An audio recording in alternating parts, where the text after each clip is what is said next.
here's the standings. It's a little bit crowded. You can ignore the left side of your screen because those are the good teams. On the right side of the screen, we've got the play-in, and then we've got the Jazz, and then we've got the Blazers, and then we've got the Lakers. Basically, every team except the Spurs and Rockets. And the Rockets. Despite what your guy Shingun is trying to do. I mean, it's everybody else. Only 20. That's right. All right. What's your reaction to Ham's lofty expectations? That's exactly how he should feel. Well, they got 23 games left. Here's the deal, guys. They go 12-11 or worse, they're missing everything. Okay, that's it. They go 14-9, they will be in the play-in.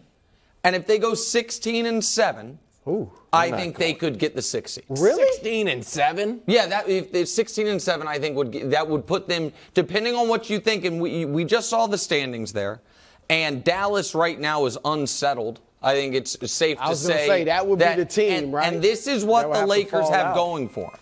It's not just the sixth, the easiest schedule.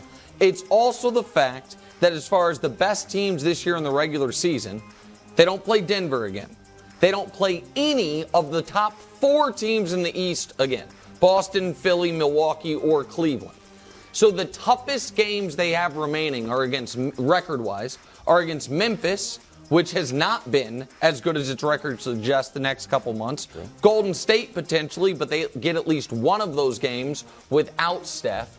And some teams that we think are not necessarily trying to win games. And, of course, you do get Patrick Beverley twice and the Chicago Bulls. The Bulls, who whether Beverley recognizes it or not, it is in their best interest to try to lose as many games as possible because they give up their pick to Orlando unless it's in the top 4. So they probably want to be, if they're not going to be good, they want to be terrible. I don't know what they're going to try to do, but I think the Bulls are very good. So you have 8 games, if you looked at that, against bad-ish teams. Mm-hmm. Can you go 7-1 against the bad teams? No. They are a bad team. They're a bad-ish team. So let's talk about that for a second. Since the opening 12 games, they're 25-22. I'm not throwing it out, Brew, but that is a nearly 50-game sample of them playing not like a great team, but certainly not like a bad team. Do we all agree that the trades they made at the deadline should make them a better team than they had been the previous couple months? Yes. Should. So, and obviously, if AD misses 3 weeks here, it's done. If LeBron misses a few weeks here, it's done. But Darvin Ham saying, can we go 16? He's not saying 16-7, but I think that's what it would take. I don't think that is it's not like we got to go 21-2, boys. Let's go get it done. Given the schedule and given the new roster, I think that should be the goal. What I agree with you on is this is what he should be saying. Sure. All right, this is what any coach worth his salt would say. And I do think he's also sending a message with the way he emphasized playing every game. There's no giveaways. He's sending a message to LeBron, but more importantly, Anthony Davis. Yep. Like, look, we got to play. And AD said, too, that every game is important. If every game's important, Anthony Davis, then play every game. Play every game, all right? And so I like what he said. He's got 2 top 10 players when they're healthy, right? There are only 3 games out in the loss column from number 6, so he should feel this way. That's what he should say. The reality, it's play in or bust. They're not getting the 6 seed. They got to leap 7 teams. All right, it's not just about how many games you're going to win. It's about if any of those the other teams have to be losing, right? I mean, Minnesota's actually played well. Now, I know they made some trades with D'Angelo Russell leaving, so maybe they won't be as good. But Dallas, Golden State, Portland, those are among the teams they have to leap. So I don't see them making that jump. Now, I think they'll get in the play-in. But they're going to have to earn their way into the actual playoffs by winning the play-in. Let me show you the new acquisitions here. Yeah. D'Angelo, he's 17.3, 6 assists, pretty good. Shooting okay. Beasley, Hachimura, and Vanderbilt. So they're all contributing, so it should work. So, Nick, here's the question. Do you think that this could backfire? That you want them going... What do you want them to go? No, I said 12-11 or worse. 16 they miss everything. Do you think they could get tight?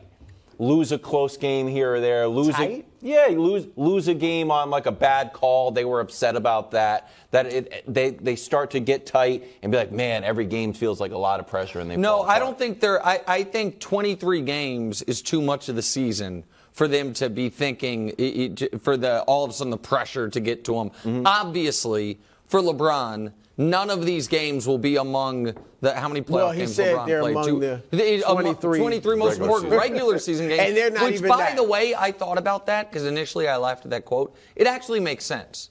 Because he hasn't played, it's not like for LeBron's career prior to his final year in Cleveland, really, they were never like, might not make the playoffs. That's right. And then his first in Los Angeles, he was injured at the end. And so I actually understand what he's saying there. But can we get everyone on the record here? Oh, sure. Because, we're going to go on vacation here shortly. Games are on the going to record. be played. Very shortly. And tomorrow is First Things First with Chris Broussard featuring more Chris Broussard. That's going to be a good Best show we've ever done.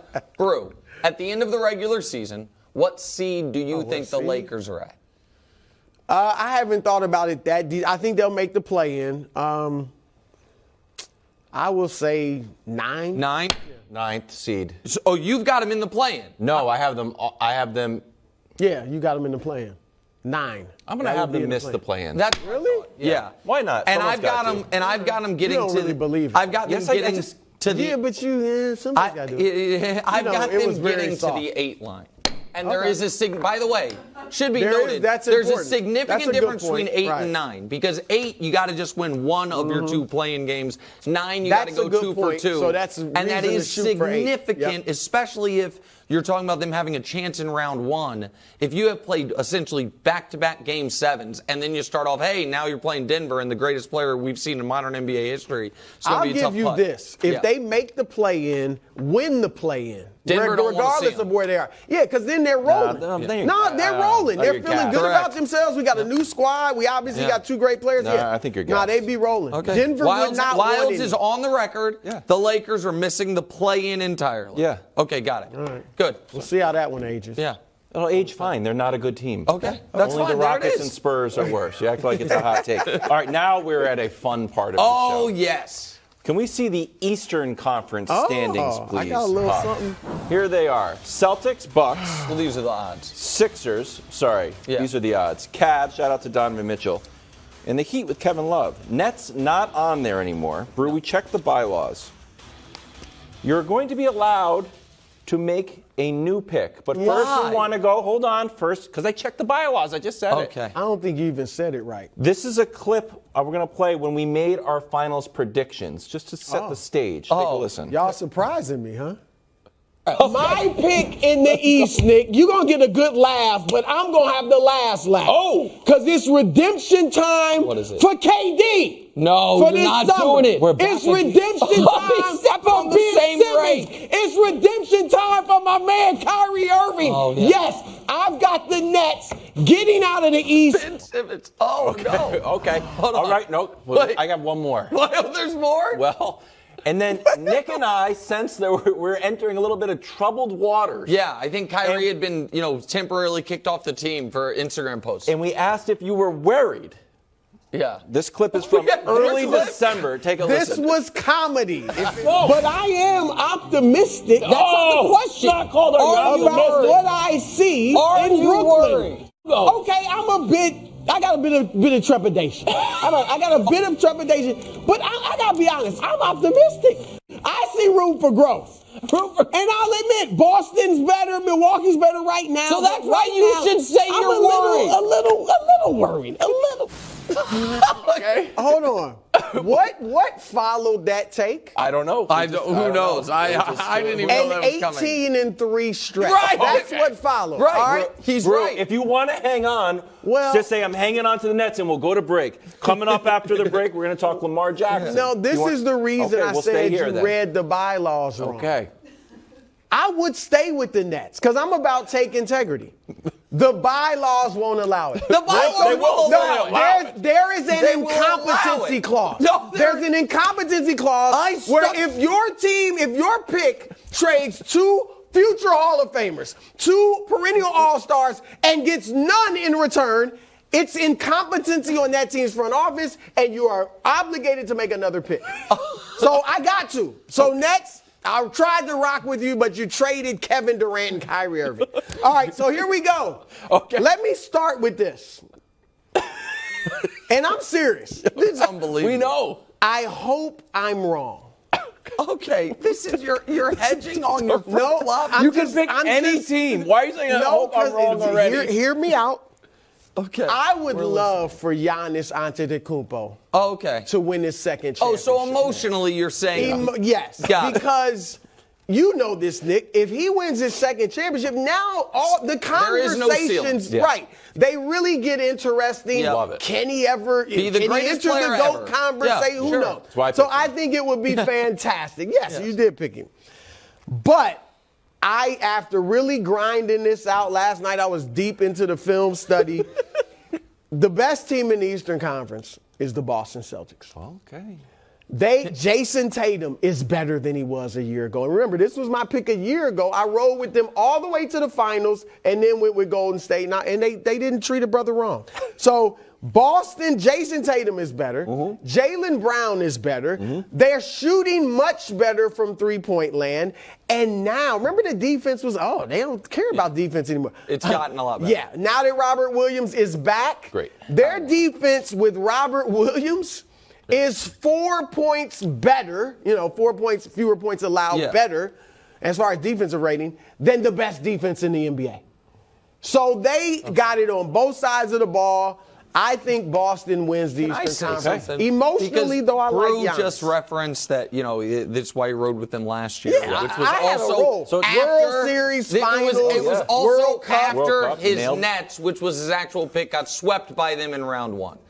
Yep. I understand that sports television, it was close. There's a bit of theater and character playing, but just because I am Mr. Consistency does not mean you have to be Mr. Inconsistency. You do not. By the way, though, here's what Nick does. Thanks to your, hold on, wait one moment, sir.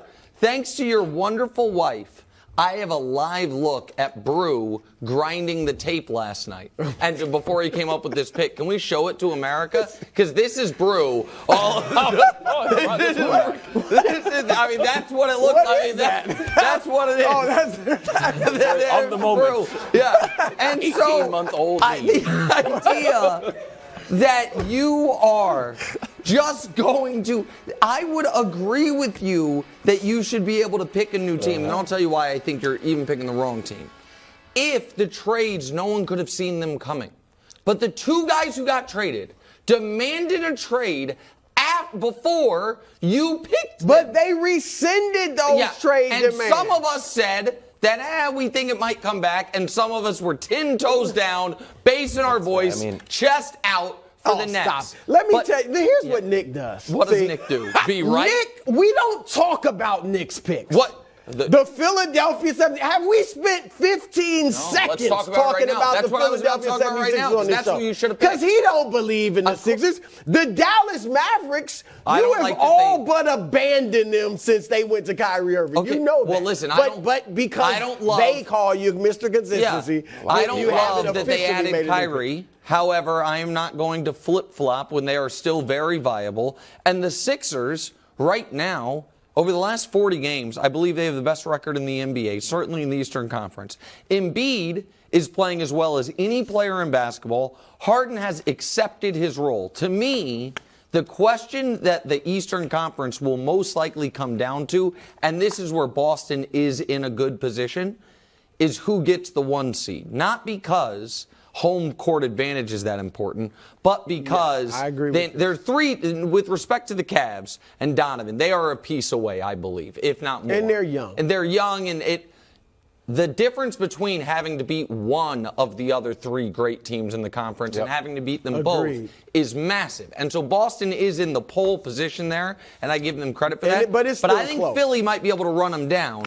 And with Giannis potentially missing some time, all of us kind of emotional, wild Celtics fans, so maybe it's a little different.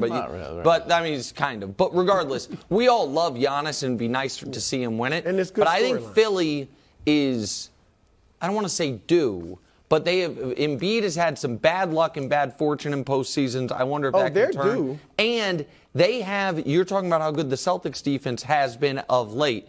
Sixers defense been excellent all year long, and I like the minor tweaks they made at the deadline. I like Philly. Embiid is due, Harden is due, Doc Rivers is due. I don't love the Doc part of it. I bet you don't. And James Harden either in the playoffs. Brew, just for the record, your finals prediction is now Warriors versus Celtics, a rematch. We'll see. What? It's Celtics in the East. What did the Warriors Wildes, what do I bring to the show? I flip-flopping. Cogent analysis. No, analysis is when things happen, I analyze. Where in the bylaws all right? does he get to pick I who analyze. What did the there Warriors has been do? a seismic shift in the Western Conference. We'll get to that later, but there's been a seismic shift. Coming up next, Aaron Rodgers out of his darkness retreat.